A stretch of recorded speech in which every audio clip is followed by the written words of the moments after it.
ನಾವು ಆಡುವ ಮಾತುಗಳ ಯಜಮಾನರು ಆಡಿದ ಮಾತುಗಳ ಗುಲಾಮರು ಅಂತ ಹೇಳಿ ಅರಬ್ನ ಒಂದು ಗಾದೆ ಇದೆ. ಬಹಳ ಫೇಮಸ್ ಗಾದೆ ಅದು. ಆಡುವ ಮಾತುಗಳ ಯಜಮಾನರು ಆಡಿದ ಮಾತುಗಳ ಗುಲಾಮರು ಅಂತ. ಅಂದರೆ ಒಂದು ಮಾತು ಆಡಲಿಕ್ಕಿಂತ ಮುಂಚೆ ಅದರ ಓನರ್ ಆಗಿರ್ತೀವಿ ನಾವು. ಮಾತು ಆಡಿದ ಮೇಲೆ ಆ ಮಾತಿಗೆ ಗುಲಾಮರಾಗಿರ್ತೀವಿ, ಬದ್ಧರಾಗಿರ್ತೀವಿ ಅಂತ. ಸೊ ಇದೇ ಟ್ರಂಪು ಇರಾನ್ ಬಗ್ಗೆ ಏನೇನು ಮಾತನಾಡಿದ್ರೋ ಆ ಮಾತುಗಳಿಗೆ ಅವರಿದೀಗ ಬದ್ಧರಾಗಬೇಕು ಅಂದರೆ ಗುಲಾಮರಾಗಿರಬೇಕಾಗತ್ತೆ ಅಂತ. ಇರಾನ್ ನಾಗರಿಕತೆ ಇವತ್ತು ಒಂದು ರಾತ್ರಿಯಲ್ಲಿ ನಾಶ ಮಾಡಿಬಿಡ್ತೀವಿ. 7,000 ವರ್ಷಗಳಲ್ಲಿ ಅವರ ನಾಗರಿಕತೆಯನ್ನು ಯಾರೂ ನಾಶ ಮಾಡಿಲ್ಲ. ಅವತ್ತಿನ ಪರ್ಷಿಯಾ, ಆ ಪರ್ಷಿಯನ್ ಜನಾಂಗ, ಪರ್ಷಿಯನ್ನರನ್ನು ಇತಿಹಾಸದಲ್ಲೇ ಯಾರೂ ಸೋಲಿಸಿಲ್ಲ. ಇರಾನ್ನ ನೀವು ಹೋಗಿ ಯುದ್ಧ ಮಾಡಿ ಸೋಲಿಸ್ಬೇಕು ಅನ್ನೋದೇನಿಲ್ಲ. ಇರಾನ್ಗೆ ಎಂಟ್ರಿ ಆಗಿಬಿಟ್ರೇ ಇವತ್ತಿನ ಕಾಲದ ಬಿಡಿ, ಕ್ಷಿಪಣಿಗಳ ಯುದ್ಧ, ಡ್ರೋನ್ಗಳ ಯುದ್ಧ, ಹಿಂದೆ ಆಗಿ ಸೈನಿಕರೇ ನುಗ್ಗಿ ಬರಬೇಕಾಗಿತ್ತಲ್ಲ, ಸೈನಿಕರು ಪಿರಂಗಿ ಅದು ಇದು. ಇರಾನ್ಗೆ ಎಂಟ್ರಿ ಆಗಿಬಿಟ್ರೆ ಸತ್ತೋಗ್ಬಿಡ್ತಾರೆ ಅವರು. ಆ ಪರ್ವತ ಪ್ರದೇಶಗಳು, ಆ ಕಣಿವೆ, ಆ ಮರುಭೂಮಿ ಅಂತ ಪ್ರದೇಶಗಳು, ಆ ಥರದ ಒಂದು ಪ್ರಾಕೃತಿಕ ರಕ್ಷಣೆ ಇದೆಯಲ್ಲ, ಅದು ಪರ್ಷಿಯಾವನ್ನು ಇಷ್ಟು ಟಫ್ ಮಾಡಿರೋದು. ಅಂಥ ಭೂಮಿಯಲ್ಲಿ ಆ ಜನಗಳು ತೈಲವನ್ನು ನಂಬಿಕೊಂಡು ಇಡೀ ವಿಶ್ವದ IQ ಲೆವೆಲಲ್ಲಿ 4ನೇ ಸ್ಥಾನದಲ್ಲಿ ಆ ಜನ ಇದ್ದಾರೆ, ಜನಾಂಗ ಇದೆ. ಅಟ್ ದ ಸೇಮ್ ಟೈಮ್ ಅವರು ಅಷ್ಟು ಬುದ್ಧಿವಂತ ಜನಾಂಗ ಇರಾನ್ನಲ್ಲಿ ವಾಸ ಮಾಡ್ತಾರೆ.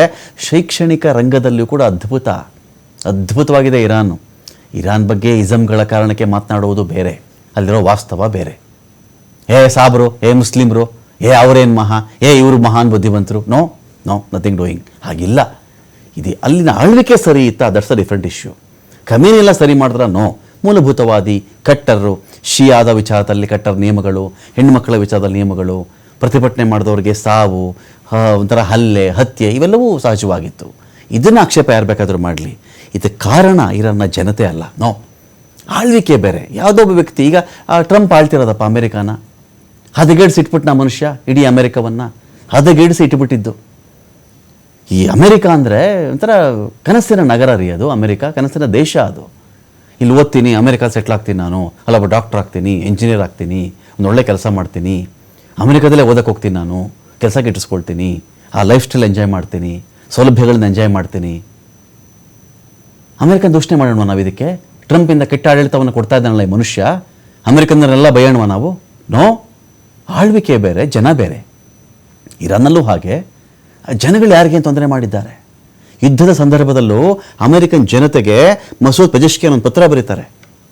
ನಮ್ಮ ಕೋಪ, ನಮ್ಮ ಸಿಟ್ಟು ನಿಮ್ಮ ಮೇಲೆ ಏನೂ ಇಲ್ಲ, ಅಮೆರಿಕ ಜನತೆಗೆ ನಾವು ವಿರೋಧ ಇಲ್ಲ, ಶತ್ರುಗಳಿಲ್ಲ ಅಂತ.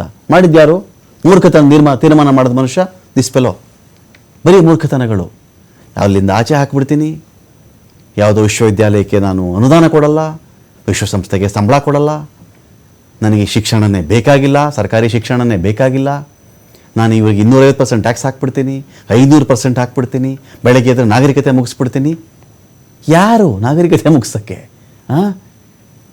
ಇವ್ರ ತಾತ ಮುತ್ತಾತನ ಕಾಲದಲ್ಲೇ ಆಗಿಲ್ಲ ಯಾವುದೋ ನಾಗರಿಕತೆನ ಹಾಳು ಮಾಡೋಕ್ಕೆ.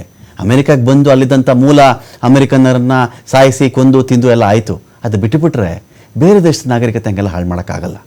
ಬರೀ ಮನಿ ಪವರಿಂದ ಹಾಗೆಲ್ಲ ಮಾಡೋ ಹಾಗಿದ್ದಿದ್ರೆ ಇಷ್ಟೊತ್ತಿಗಾಗಲೇ ವಿಶ್ವ ಎಲ್ಲ ಟ್ರಂಪ್ ಕಾಲಡಿಯಲ್ಲಿ ಇರಬೇಕಾಗಿತ್ತೇನೋ. ಅದಕ್ಕೆ ಇರಾನ್ ಹೇಳ್ತಾ ಇದೆ ಇವತ್ತು, ಇರಾನ್ ನಾಗರಿಕತೆ ಫೋಟೋ ತೋರಿಸಿ ಅಮೆರಿಕಕ್ಕೆ ಕೌಂಟರ್ ಕೊಟ್ಟಿರೋದು.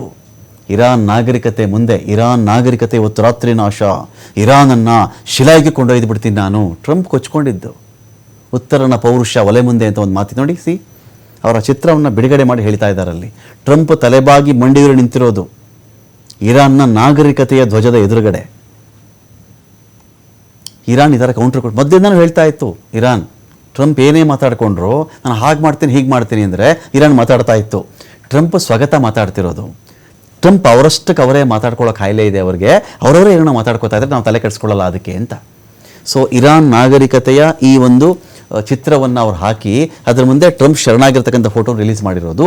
ಪರ್ಷಿಯನ್ ರಾಜನ ಮುಂದೆ ಟ್ರಂಪ್ ಮಂಡಿ ಇರತಕ್ಕಂಥ ಫೋಟೋ ಇದು. ಕೃತಕ ಬುದ್ಧಿಮತ್ತೆ ಆಧಾರಿತ ಫೋಟೋವನ್ನು ಬಿಡುಗಡೆ ಮಾಡಿದೆ ಇರಾನ್. ಇರಾನಿನ ನಾಗರಿಕತೆಗೆ ನಮಸ್ಕರಿಸಿ ಎಂಬ ಟಿಪ್ಪಣಿ ಬರೆದು ಪೋಸ್ಟ್ ಮಾಡಿದ್ದಾರೆ ಅವರು. ನಮ್ಮ ನಾಗರಿಕತೆ ಹಾಳು ಮಾಡೋಕ್ಕಾಗಲ್ಲಪ್ಪ, ನಮ್ಮನ್ನು ಶಿಲಾಯಿಗೆ ಕೊಂಡೊಯ್ಯೋಕ್ಕಾಗಲ್ಲ. ಇದಕ್ಕಿಂತ ಮುಂಚೆ ಇರಾನ್ ಇನ್ನೊಂದು ಮಾತು ಹೇಳಿತ್ತು ಇದೇ ಟ್ರಂಪ್ಗೆ, ನಾವು ನಗರ ನಿರ್ಮಾಣಗಳ ಬಗ್ಗೆ, ಮೂಲಭೂತ ಹಕ್ಕುಗಳು ಕರ್ತವ್ಯಗಳ ಬಗ್ಗೆ ಇದೇ ಪರ್ಷಿಯಾ ನೆಲದಲ್ಲಿ ನಾವೆಲ್ಲ ಮಾತಾಡ್ತಾ ಇದ್ದಾಗ ನಿಮ್ಮ ಅಮೆರಿಕದಲ್ಲಿ ಏನೋ ಬೆಂಕಿ ಕಂಡಿಡ್ದಿರಲ್ಲ ನೀವು ಅಂತ. ಅಮೆರಿಕ ಇದೆಯಲ್ಲಪ್ಪ, ನೀವಿನ್ನ ಬೆಂಕಿ ಅನ್ವೇಷಣೆ ಆಗಿರಲ್ಲ, ಅಷ್ಟೊತ್ತಿಗಾಗಲೇ ನಾವು ನಗರ ನಿರ್ಮಾಣ, ನಾಗರಿಕತೆ ಇದೆಲ್ಲವನ್ನು ನೋಡಿಕೊಂಡು ಸಂವಿಧಾನಾತ್ಮಕವಾಗಿ ನಿಯಮಗಳೆಲ್ಲ ಬರಿತಾ ಇದ್ವಿ ಅವತ್ತಿಗೆ ನಾವು, ನಿನ್ನ ಬೆಂಕಿನ ಅನ್ವೇಷಣೆ ಮಾಡಿರಲ್ಲ ಅಂತ ಹೇಳಿ ಒಂದು ಪೋಸ್ಟ್ ಕೂಡ ಮಾಡಿದ್ರು. ಯುದ್ಧ ವಿರಾಮದ ಬಳಿಕ ಸಾಮಾಜಿಕ ಜಾಲತಾಣದಲ್ಲಿ ಕಾಲೆಳೆದಿರೋದು ಇರಾನ್.